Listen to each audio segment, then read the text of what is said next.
जय जय श्री राम मित्रों। जैसा आप जानते होंगे कि हिंदू धर्म की मान्यता के अनुसार जीव को बार बार जन्म लेना पड़ता है। अपने पिछले जन्म के कर्मों का फल तो वह नरक की यातनाओं से भोगता है और कुछ उसे अपने अगले जन्म में भी भोगना पड़ता है। इस बारे में ज्योतिष शास्त्र का अपना अलग अलग मत है। जैसा आप जानते होंगे, गरुड़ पुराण के अनुसार जीव पहला शरीर छोड़ने के बाद अपने कर्मों के अनुसार फल भोगता है और उसे तरह तरह की यातनाएं दी जाती है। कई वर्षों तक नरकीय यातनाओं के बाद उसे फिर से जन्म दिया जाता है और फिर अपने कर्मों के अनुसार ही वह स्वर्ग भी जा पाता है। तो स्वर्ग की भी कई श्रेणियां हैं, नरक की भी कई श्रेणियां हैं और ये सारी चीजें जो है मेंशन की हुई है। ग्रंथों में भी मृत्यु को अलग अलग माना गया है। हमारे कर्मों के अनुसार हमें वैसे ही मौत मिलती है।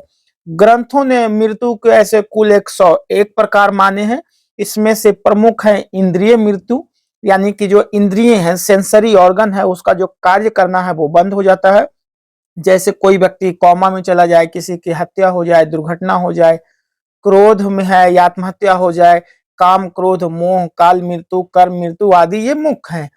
इस मृत्यु के बारे में जो है वेदों की 3 शाखाओं में अलग अलग उल्लेख मिलता है। जैसे कठोपनिषद है, मैत्रायनी है और कपिष्ठ है।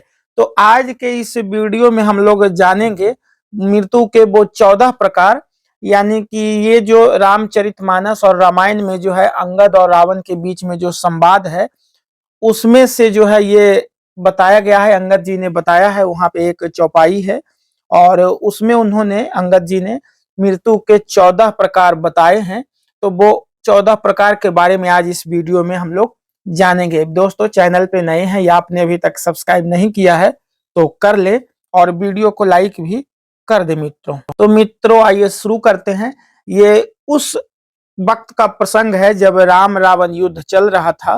तब अंगद ने रावण से कहा कि तू तो पहले ही मरा हुआ है, मरे हुए को मारने से क्या फायदा है। तो इतने में ही रावण ने बोला, मैं जीवित हूं, मरा हुआ कैसे हूं। तब अंगद बोला कि सिर्फ सांस लेने वाले को जीवित नहीं कहते हैं, सांस तो लुहार की धौकनी भी लेती है। और उसी समय उन्होंने जो है मृत्यु के 14 प्रकार बताए हैं जो चौपाई में मेंशन है। कौल काम बस कृपनि विमूढ़ा, अति दरिद्र अजसी अति बूढ़ा, सदा रोग बस संतत क्रोधी, विष्णु विमख श्रुति संत विरोधी, तनु पोषक निंदक यज्ञ खानी, जीवत सब सम 14 प्राणी। तो ये 14 प्राणियों के बारे में वर्णन है। तो आइए वो 14 जो प्रकार के मृत्यु हैं उसके बारे में हम लोग जानते हैं मित्रों।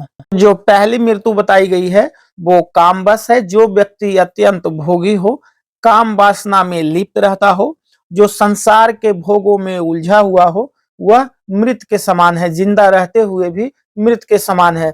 जिसके मन की इच्छाएं कभी खत्म नहीं होती और जो प्राणी सिर्फ अपनी इच्छाओं के अधीन होकर ही जीता है वह भी मृत के समान है। वह अध्यात्म का सेवन नहीं करता है, सदैव वासना में लीन रहता है। ऐसे व्यक्ति का जन्म से कोई लेना देना नहीं हो, जीवित रहते हुए भी मृत्यु की श्रेणी में भी आती है मित्रों। दूसरी जो मृत्यु है वो है वाम मार्गी, यानी जिसे आजकल लेफ्ट लिबरल जो है मॉडर्न भाषा में कहा जाता है। जो व्यक्ति पूरी दुनिया से उल्टा चले, जो संसार की हर बात के पीछे नकारात्मकता खोजता रहे, यानी कि नेगेटिव खोजता रहे, नियमों परंपराओं और लोक व्यवहार के खिलाफ चलता हो, वह वाम मार्गी कहलाता है। ऐसे काम करने वाले लोग मृत समान पाए गए हैं मित्रों। तीसरी जो है वो कंजूस। अति कंजूस व्यक्ति भी मरा हुआ ही होता है। जो व्यक्ति धर्म कार्य करने में, आर्थिक रूप से किसी कल्याणकारी कार्य में हिस्सा लेने में हिचकता हो, दान करने से बचता हो, किसी की मदद करने से जो है सकुचाता हो, तो ऐसा व्यक्ति जीवित रहते हुए ही भी मृतक के ही समान है। ये बात भी जो है अंगद जी द्वारा बताई गई है मित्रों। चौथा जो मृत्यु है वो अति दरिद्रता है। गरीबी सबसे बड़ा श्राप है। जो व्यक्ति धन, आत्मविश्वास, सम्मान और साहस से हीन हो वह भी मृत है। अत्यंत दरिद्र भी मरा हुआ है। गरीब आदमी को दुत्कारना नहीं चाहिए क्योंकि वह पहले से ही मरा होता है। दरिद्र नारायण मानकर उनकी मदद करनी चाहिए मित्रों। जो पांचवा वर्णित है वो है विमूढ़।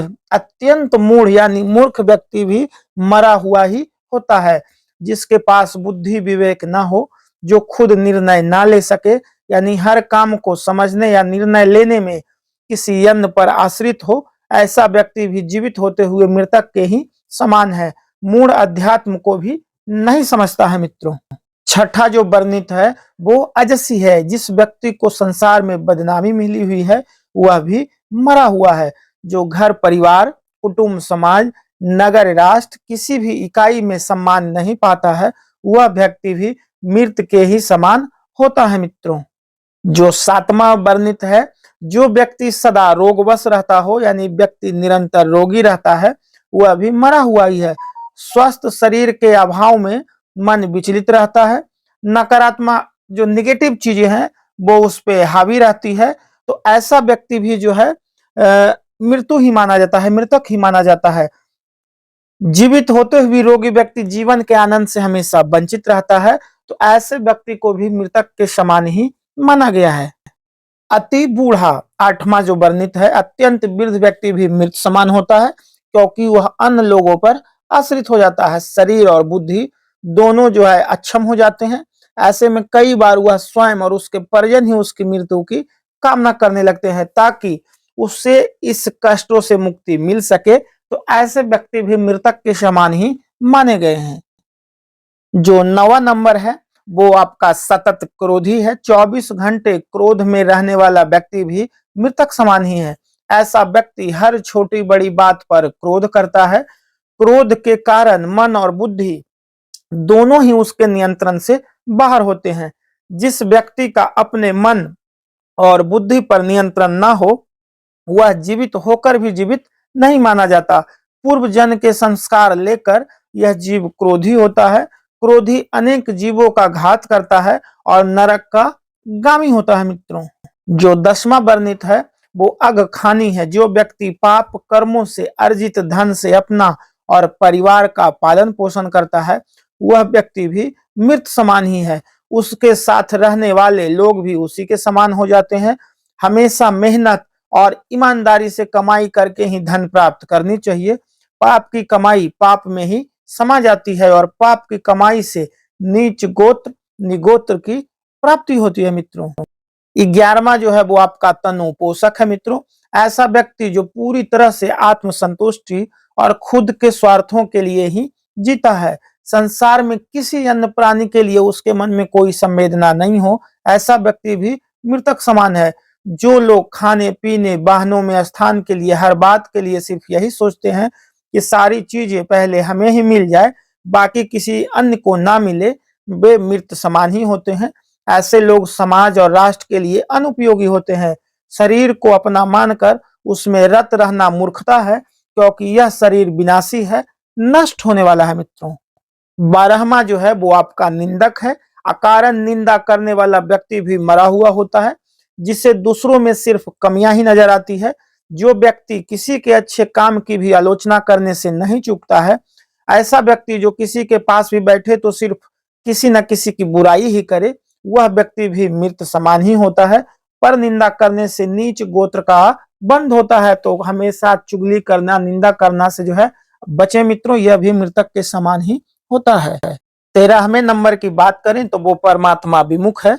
जो व्यक्ति ईश्वर यानी परमात्मा का विरोधी है वह भी मृत समान है। जो व्यक्ति यह सोच लेता है कि कोई परम तत्व तो है ही नहीं, हम जो करते हैं वही होता है, संसार हम ही चला रहे हैं, जो परम शक्ति में आस्था नहीं रखता, ऐसा व्यक्ति भी मृत समान ही माना गया है मित्रों। और जो 14वें नंबर पे है वो श्रुति संत विरोधी है। जो संत ग्रंथ पुराण विरोधी है वह भी मृत समान है। श्रुत और संत समाज में अनाचार पर नियंत्रण का काम करते हैं। अगर गाड़ी में ब्रेक ना हो तो कहीं भी गिरकर एक्सीडेंट हो सकता है। वैसे ही समाज को संतों की जरूरत होती है, वरना समाज में अनाचार पर कोई नियंत्रण नहीं रह जाएगा।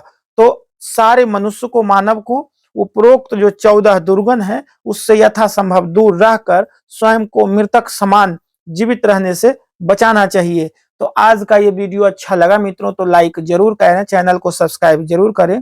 जय जय सिया राम, जय हनुमान, जय गोविंदा, जय भारत, हर हर महादेव, जय शिव शंभु मित्रों।